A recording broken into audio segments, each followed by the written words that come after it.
भंडारा महाराष्ट्र में BJP MLC Parinay फूके ने कहा है कि मराठा आरक्षण कार्यकर्ता मनोज जरांगे पाटिल कानून और संविधान की पर्याप्त समझ नहीं रखते। उन्होंने कहा है कि ओबीसी आरक्षण डॉक्टर भीमराव अंबेडकर द्वारा बनाए गए संविधान के तहत दिया गया है और इस विषय पर संवैधानिक प्रक्रिया का सम्मान होना चाहिए। मला असं वाटतं की मनोज जरांगे पाटीलजींचा अभ्यास फार कमी आहे.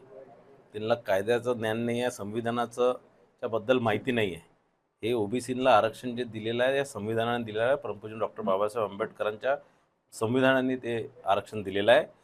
त्यानंतर अनेक वर्ष ते रखडलं होतं. काँग्रेस काळात 30 वर्ष त्यांचं आरक्षणाचं काम रखडलेलं होतं आणि तिथे कुठेतरी मंडल आयोगाची स्थापना करण्यात आली. मंडल आयोगाने ही सगळी ओबीसींची जनसंख्या लक्षात घेता पूर्ण सेन्सेक्सच्या माध्यमातून जी जनसंख्या त्यांना माहिती झाली, त्याच्या आधारावर ओबीसींचं खरंच ओबीसी दुर्लक्षित समाज आहे, दुर्लक्षित घटक आहे. कुठेतरी शैक्षणिक याच्यात त्यांचे कमतरता मागासलेले आहे.